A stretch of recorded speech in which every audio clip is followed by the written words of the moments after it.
Antarctica is a land of extremes. Nearly 98% of the ground is covered by an ice sheet up to 3 miles thick. A mountain as towering as Japan's Mount Fuji at 12,400 feet would not even break the surface. Temperatures regularly fall below minus 50 degrees Fahrenheit, with winds of up to 200 miles an hour. During its peak season, it is home to only 4,000 scientists and military personnel. Although it was discovered nearly 250 years ago, scientists have more questions than answers when it comes to this frozen continent. Due to the sheer depth of the ice covering its landmass, the surface of Antarctica is unable to be seen with the naked eye. And ancient astronaut theorists propose that it is not just the geology that is hidden from us. They suggest there is far more human and perhaps non-human activity happening in Antarctica than we've been told. Rumors of extraterrestrial activity in Antarctica have circulated for years. If these accounts are true, and there is, in fact, an extraterrestrial presence in Antarctica today, could it have been there for hundreds or even thousands of years?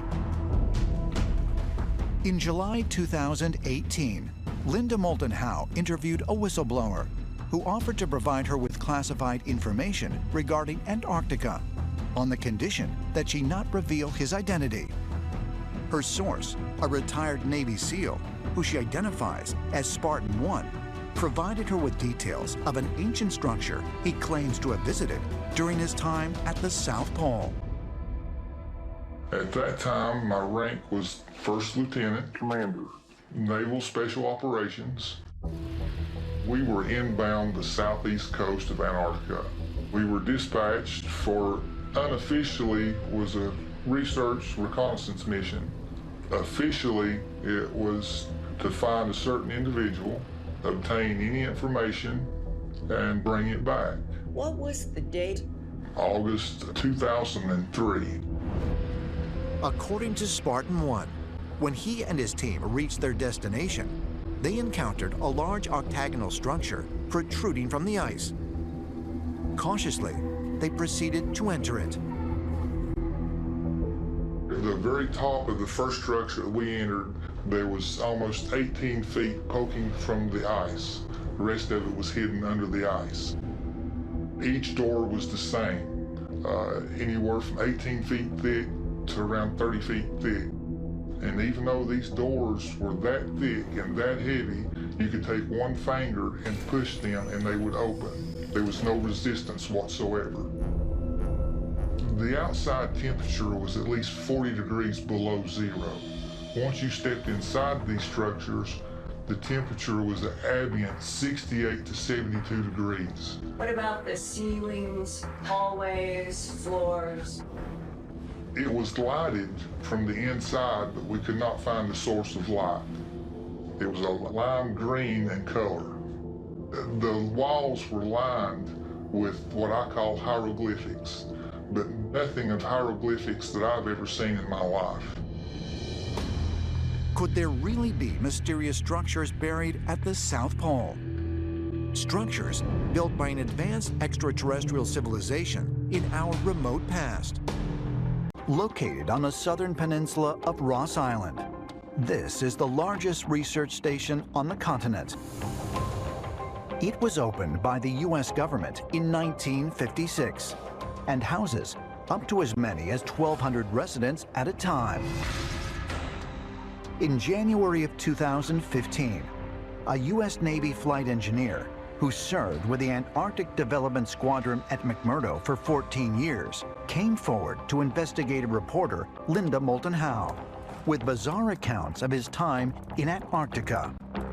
In January 2015, I got an email from a retired naval flight engineer. He's asked me to call him only Brian in the world public, and this is what he told me. From about 1983 to when he retired from the Navy in 1997. He was in all kinds of what they call Antarctic Squadron expedition missions that included rescuing people in and out of various places. In all these trips, nothing of a high strangeness had occurred, and then all of a sudden it was one thing after another. During a squadron mission in the Transantarctic Mountains, the whole crew saw a whole bunch of silver darting objects, and they are round. And he says they're doing the strangest thing. They're going like to this peak in a group, to this peak in a group, to this peak in a group, and then they'd all take off.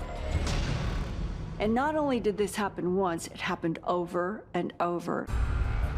According to the informant, this was just one of many strange mysteries on the continent that he witnessed during his time there. They get an assignment not long after. There's a medical emergency. They are now under the gun, the clock is ticking, and a decision was made. They're going over through the no-fly zone because it's a medical emergency. And what do they see? In the ice, like a huge entrance to a cave, but slanted going down. And he said, I think it was at least, Linda, 200 feet in diameter, a big hole in the ice. And he said, our instruments are not operating. We were losing electricity. We had magnetic anomalies. And we concluded there's something about this hole that is now causing these problems.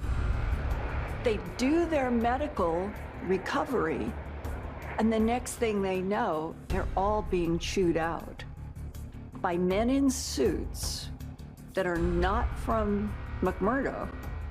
They appear to be from Washington, D.C., and as he said, they told us that we are never, ever to fly over that hole, and we are never to discuss it again. What is that about? And does that have anything to do with all these other pieces that keep emerging, that there might be something archaeological in Antarctica? According to ancient astronaut theorists, this was not the first time a massive hole has been spotted in the ice of Antarctica. Famous polar explorer Admiral Richard Byrd allegedly reported seeing a massive entrance to an underground world during his 1947 expedition to the South Pole.